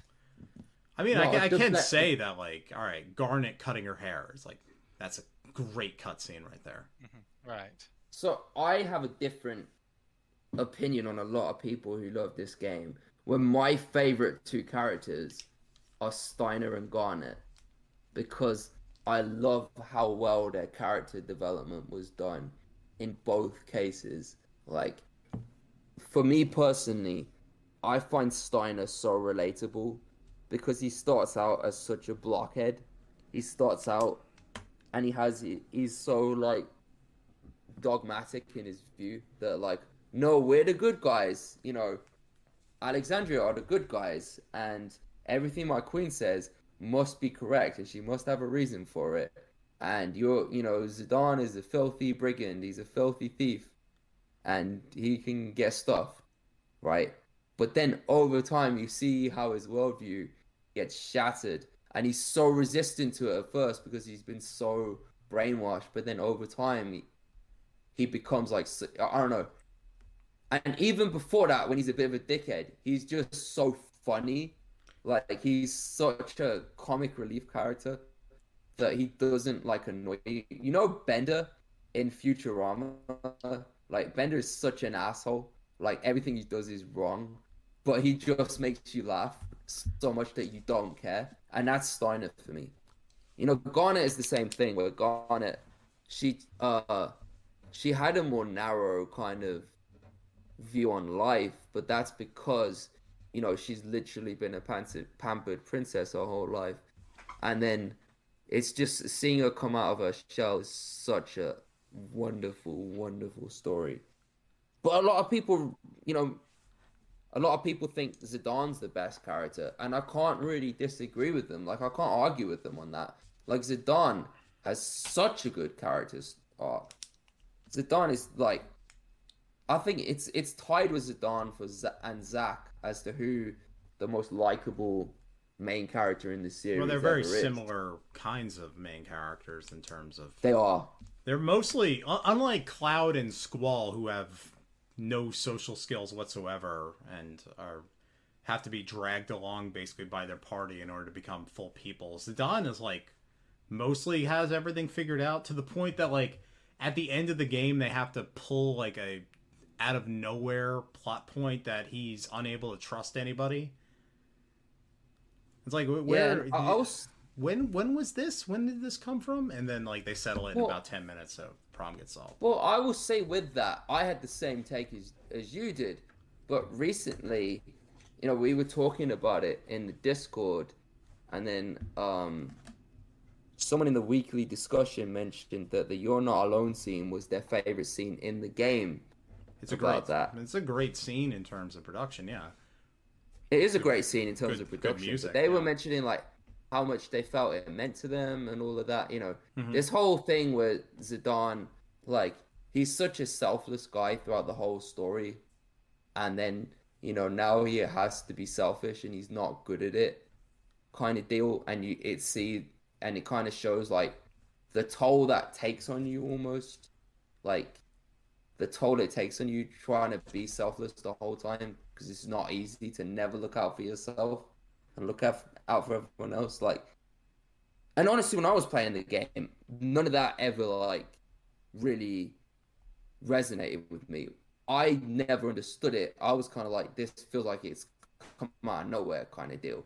But when I was seeing comments from people who really rate that, I was like, you know what, fair play. You know, I didn't understand it, but I guess it did kind of work in a way. You know, again, like, that's a brilliant character, Zidane is. That's a really, really good character. He's more worldly and more of a scamp than most Final Fantasy protagonists have been, even since then. They've kind of all defaulted in some way or another to... I guess Titus is sort of a rerun on Zidane in terms of like he's somebody Not who's really. kind of Somewhat, yeah. they're somewhat like, all right, you've been in the world, you've maybe had a relationship before. What's happening here seems to be the implication. Oh god, I don't like Titus at all. That was the problem. I originally didn't like him, but I grew to like Titus in certain replays. Titus. But no, like I think also Titus would great. in general be a lot better if he spent all of the game talking in his flashback voice. What also is But it's interesting hard to about just Zidane talk like this your entire day. is His tone. like I love that Zidane kind of bucks the trend for main characters. You know, every main character is a knight, basically, has a massive broadsword. We're gonna have a main character who's a thief instead, so he's gonna be a lock as the main character, right? And like, oh, every character as the main character up until that point, you know, we had Cloud and Squall, the two like kind of, you know, emo teenager boys kind of deal, right? Which, by the way, Cloud is obviously an absolutely phenomenal character, and there's a lot of people who really rate Squall as a character, so that's not a dig at them. But Zidane does something completely different to either of those two. It's like going from Shinji to Han Solo is that transition there. Yeah. Like it's really cool what they did with Zidane as the main character, how they made him like completely different from the others and allowed him to stand on his own and made him he's a beloved character for a reason. All right, we should talk about Vivi, because Vivi is everyone's favorite character. Well, he's won multiple back when we used to do our character tournaments. I think Vivi was so obviously going to win every single time, we immediately made him the lead champion and like, all right, you're written out. We can't put you back here because you just win every single character fight. Every it was character polls is how we would do the tournaments, and Vivi, 100% winner on that. Vivi is the most fish out of water perspective, and I think this allows Zidane to be more of a worldly Han Solo type. And I say worldly, it's like he's 16 still. Like when I say worldly, it's like he may have kissed somebody once before. That's about it. So Vivi gives you the more innocent perspective, the more unsure perspective. He's kind of more of a Cloud in that way, where he's more philosophically unsure of where he is and what he is in the world. And eventually you do discover what he is, and it is horrifying because his entire race has been engineered. And then there's another great dramatic irony in Final Fantasy IX where the person that's engineered all the black mages is Kuja, who finds out that his own race was engineered, and he has the same death engineered built into him, where he's going to drop dead soon enough. As that same trick that he thought was so clever has already been done. He's just repeating the same cycle over and over again, which is Terra and Alexandria. But back to Vivi. Vivi is utterly adorable. Like he's just and terribly tragic too. This little boy that finds his way in the world, has this adventure, and then also discovers that his entire race is doomed to stop existing soon enough. Yep. And the Black Mages are also one of the best things that Final Fantasy has ever done, just in general. Their entire arc of going from generic villain that you kill hundreds of to then founding their own village. And you ran into various NPCs who have this like wonderful warm philosophy of like, all right, we may only have months left, but we are going to live as much of a life as we can. We're going to have a home. We're going to adopt a little baby chocobo. We'll go hang with the genomes too when you rescue them too. Final Fantasy as a series, it feels like, has leaned in heavily to the idea of mortality as a theme. And I feel like Final Fantasy IX did it maybe better than any of them. Like, you know, between VV's story and the whole thing with the Black Mages, I don't know if many other games in the series did it as well as 9 did. It's You know, definitely like just like sort of a perfect sci-fi concept. This is basically robots is so much, or like clones in Star Wars does roughly the same thing. But I think Final Fantasy IX takes it to a higher level where it doesn't just bask in the tragedy of it. It's also like, all right, this is also a statement on what human life is. Just mortality itself is, okay. Be it decades or days. This is what time you have, and you have to go make the best of it.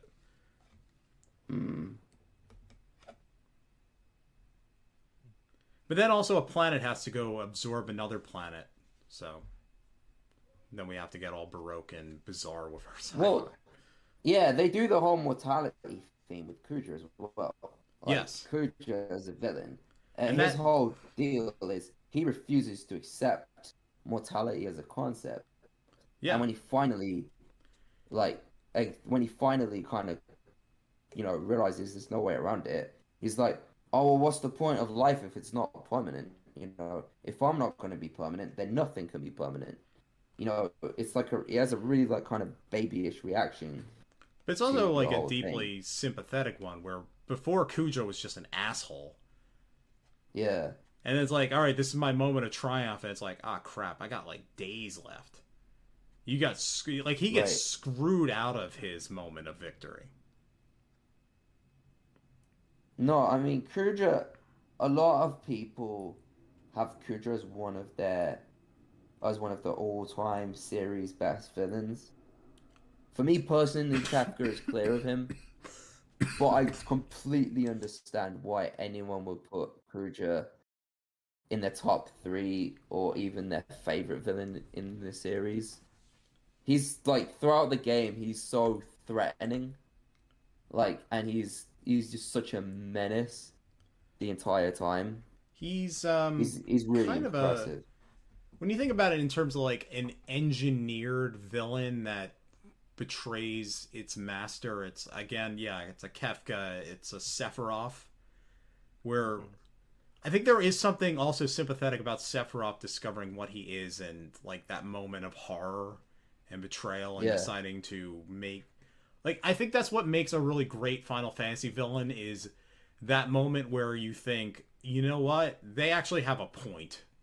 Maybe there is something to going completely evil because your circumstances of existing are so horrifying and awful that you kind of feel bad for them for a moment.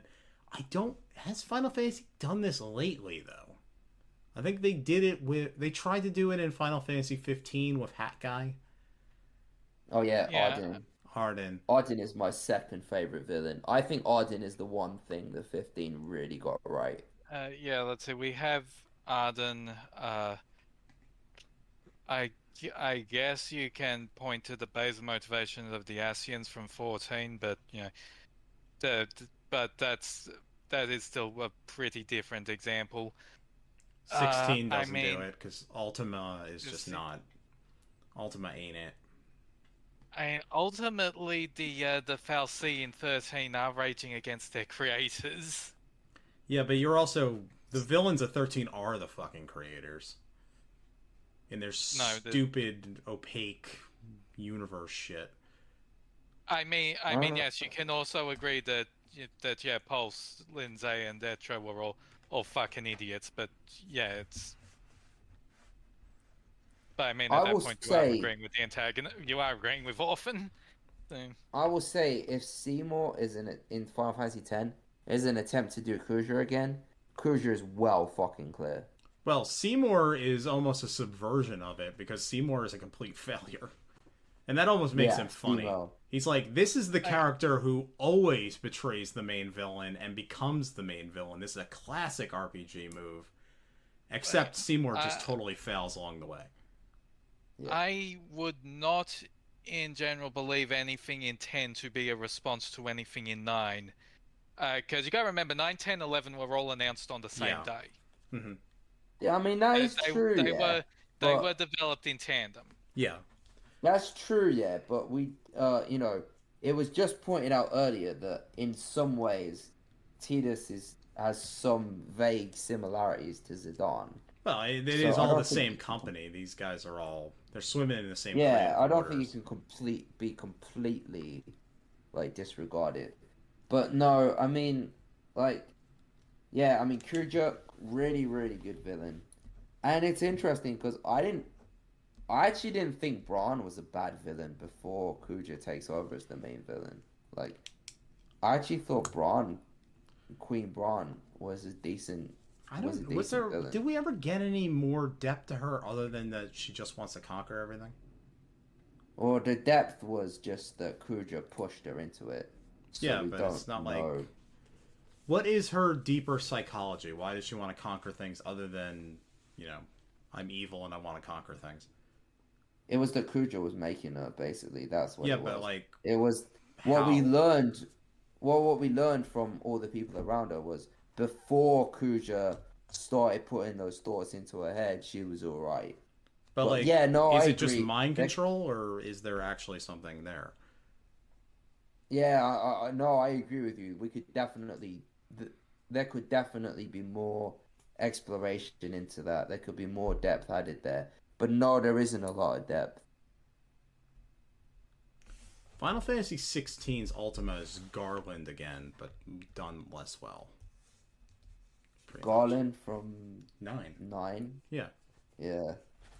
Because It's annoying that the they named entirety it of Garland. Well, it's another reference to Final Fantasy 1. Yeah, but they're totally different characters. I mean, most references don't line up one-to-one like that. True. But no, I mean, like, I think that I think that Final Fantasy 9, as far as its cast goes, until 7 Remake project came out, I think it would be I don't know if there's anything in the series that's like maybe 6, but I don't know if there are many other casts in the series that come close to how good 9's was overall. It's one of the best casts that Square Enix has ever put together. It's like this, Chrono Trigger, 7 Rebirth, Dragon Quest XI maybe. Or I might just be thinking of Sylvando specifically. Sylvando alone is worth about 9 characters. Because every other Final Fantasy game, there's always like a weak link. Oh, by the way, another comparison between Final Fantasy 9 and 10, where 9 clearly did something better than 10, is Steiner is much better than Waka. Are they equal? I don't think Waka in any way is similar to Steiner. Yeah, no, I think they're very similar. I think that are they similar? I mean, they are 2 characters who have their own side romance. We had this discussion recently. Well, it wasn't that. They're kind of the buffoon secondary male characters. Well, what I was thinking more of is both of them start the game with a really dogmatic viewpoint, right? Of, the people that run the show, right? In Walker's case, it's the church, and in Steiner's version, it's Alexandria. Yeah.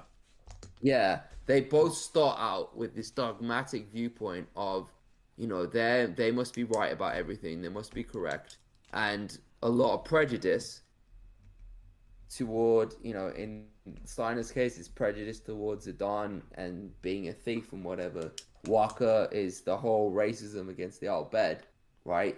They both start with that, and then their main character arc is them coming out of that and their worldview being rocked by that. And I think Steiner is an infinitely better example of how to do that than Walker is. I feel like I think Steiner is. I like Steiner better than Waka, but I think in terms of like an actual ideology, Waka has maybe more going on because Final Fantasy X's world is. Like, I love Final Fantasy IX in a million ways, but Final Fantasy X in terms of, like, a cultural discussion is got more going on because that world has more of a history, more of ethnic conflicts and things like that. There's actually a religion, where I don't think Final Fantasy IX even has one. There's no evil church. If there's a church, it has to be evil because it's an RPG. But and Waka, Waka has it easy in terms of his ideological awakening, because if you let's say you're a shitbag fundamentalist Christian, you're not going to in some way run into your Christian God and discover that they're a complete nightmare cockroach creature that's been sucking away the world for the last 1,000 years. Like that's an easy one. It's like, oh shit, I guess I was wrong. Turns out God's an evil cockroach, and I don't need to be prejudiced anymore. Yeah, no. Well, to be fair to Walker, before that, he had that scene where he's like, "Ah, shit, I guess I didn't know anything about the Albed." Yeah. And the Albed are like, "Yeah, fair play, mate." I mean, that's being very generous to Waka there. Though, to be fair to Waka, the Albed music is endlessly fucking annoying because it's that one voice line over and over again through the entire dungeon, and it goes on for hours. Yeah, but that's like the warning siren, which so therefore it's the church's fault for allowing Seymour to pull that shit and attack them. Yeah, but it's so annoying though. And there's no justification for Waka's opinions. I don't like Waka. No, other than him having Bender's voice actor, I don't really care for him that much either. Gilgamesh though. But Gilgamesh also has Bender's voice actor. In 12. Yep, indeed. And it's a more Bendery performance too. I've made a lot of digs at Final Fantasy X, which is funny because I love Final Fantasy X. But no, so Final Fantasy IX, its story is good up until the third act, at which point the story is more rushed. The cast, aside from Quina, aside from Amaranth, and question marks around Freya, because I think Freya is more hit than miss, is brilliant. I don't think anyone's going to say much about the music, are they? Like, I don't... Final Fantasy IX just has good music. Final Fantasy IX's OST is so big that Amano basically retired at that point. More or less. He never did another full game score, Uematsu? Uematsu, sorry. Uematsu. Yeah, Uematsu basically never did another full score. Yeah, after that, it was like, oh, fuck me. I'm spent. He did like 200 different tracks in that one. Yep. And it's also, like, not as good as Final Fantasy VIII, but there's, like, at least, like, 12 great tracks in Final Fantasy IX. Kuja, Trans Kuja, one of the best. You're Not Alone is great. Rose of May, all-time are good. Main battle theme's awesome. The menu theme is good. It's one of the few good... It's one of the games with a good vocal theme. So can we... I was going to say, can we talk about that? Because that's the best vocal theme in the series. Like, I know people love Eyes on Me. Absolutely classic. I've been to a wedding where they played Eyes on Me, but I always thought Final Fantasy IX's vocal theme was better. Mm-hmm. Right. I don't rate Eyes on Me, personally. I don't think it has anything to do with the story of 8 much at all. Well, it doesn't need to. The Titanic theme doesn't really have anything to do with Titanic either, does it? Celine Dion, do you listen to those lyrics? Yeah. It could be about anyone. I don't know. It's about any breakup. But Final Fantasy IX's theme is related to Final Fantasy IX. Like, Melodies of Life sums up the game. Mm-hmm. And Melodies of Life is fucking brilliant. Like, it's so good. Like, Melodies of Life clears all of the other ones. I know, 10s is probably fine, except that it's Japanese only, so it won't resonate as much with the Western audience. I don't remember 10s off the top of my head. 12's is awful. No. No. Stop. No. From 10? Stop that. I don't want. Okay. I actually Well, that don't was want the to 10 one. remember 10s. Actually, I was. Well, that was the 10 one. All right. 10-2. And then 10-2 starts on a vocal thing. oh yeah, it does. Yeah, 12's like I don't think 12's is a bad song. It No, just has 12's nothing to do with 12.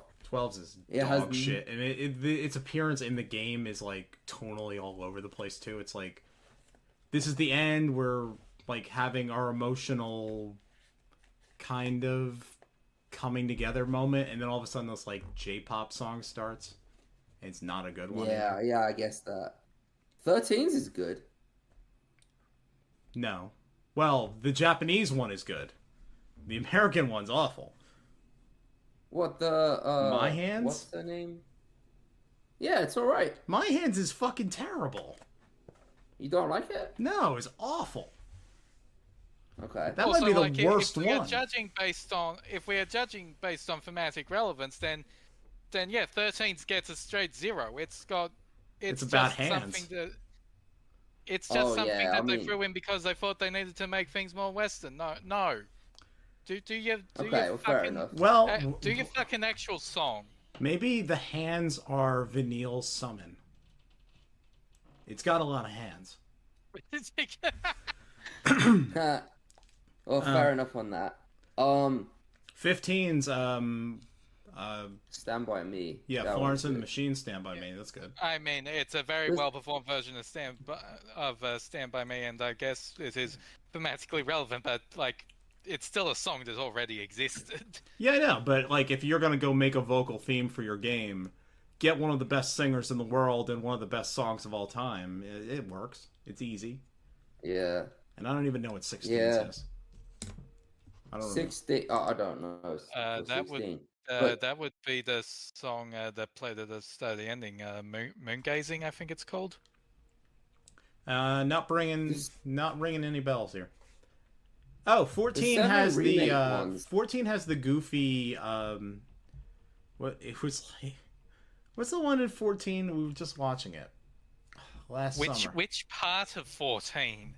The one I H- actually, the one in the Yucatan, Dawn Trail. It had this incredibly silly theme that was like "We Are the World" kind of production.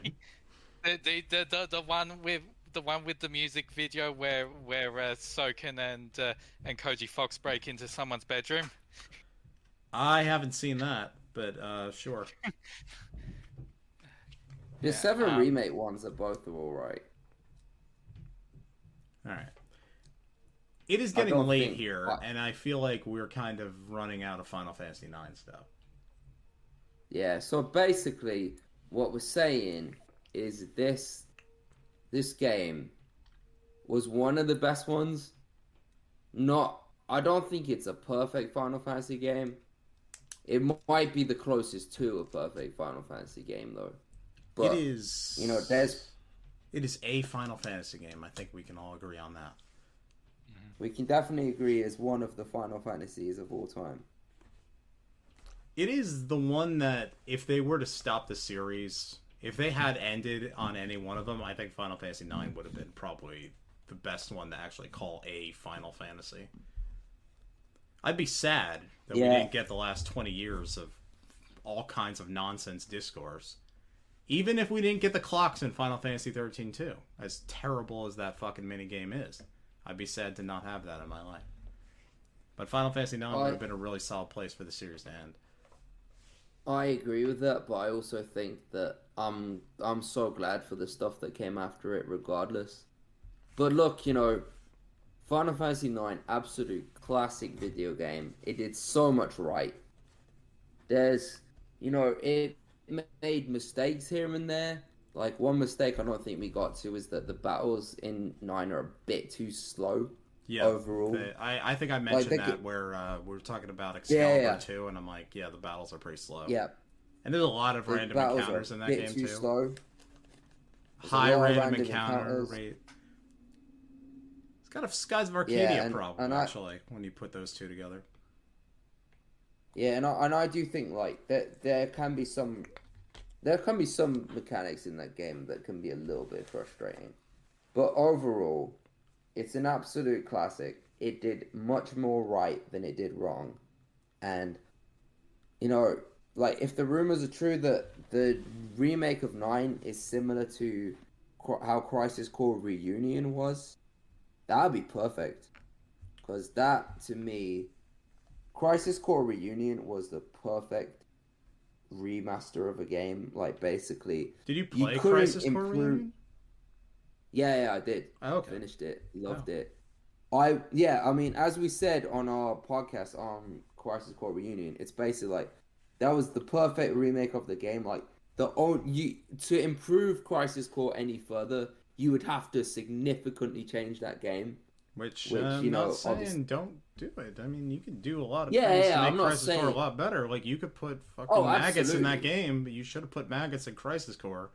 You cowards. Absolutely. But, you know, considering that you're just remastering it, like, that was all you wait. to Crisis it, Core. basically. I'm thinking of Chrono Cross. Fuck. No, it's I'm getting really tired and starting to lose it. Because they did just do a Chrono Cross remaster around the same time. Maybe we should just stop. Alright. Yeah. Like, but before the discussion gets any more incoherent. Yeah, but anyway, happy... Was it ever coherent? Whatever anniversary it was to Final Fantasy IX that prompted them to do those materials. And I look forward to the remake announcement at E3, ? Whatever the equivalent of E3 is now. Called shot, we don't get any. Whenever they're going to announce it. Here's my called shot. We don't get any Final Fantasy IX stuff at this E3. But inexplicably, we get it in, like, August. Yeah. Wouldn't shock me. Yeah, don't worry. I'm sure Summer Game Fest as a Keighley show will continue to suck. It could get a stealth drop like Oblivion did last week. Yep. Oh, here's another hot take. Final Fantasy IX, better game than Oblivion. Well, duh. I don't think that's questionable, personally. I think on a Final Fantasy podcast, it's not a particularly hot take, but in the world, it might be a hot take. Here's the thing. Yeah, Final Fantasy IX in some aspects does feel like an incomplete game. A bunch of story threads were left on the floor, and yeah, there's some weird glitches in there. Final Fantasy IX can be played as a complete product without people modding the fuck out of it like anything made by fucking Bethesda. It also doesn't look like butt. Oblivion looked like butt. I think the remake looks even more like butt. Really? It actually looks worse? That's hard to believe. I'm pretty sure they took a look at it and decided, yeah, we need to double down on how shit this looked. Well, so amazing. They did. That's really impressive. All right, that's a good place for us to end on shitting on Oblivion. Which comes out first? All right, last question. Final Fantasy 17 or Elder Scrolls 6? I'm still not sure if they've even started on Elder Scrolls 6.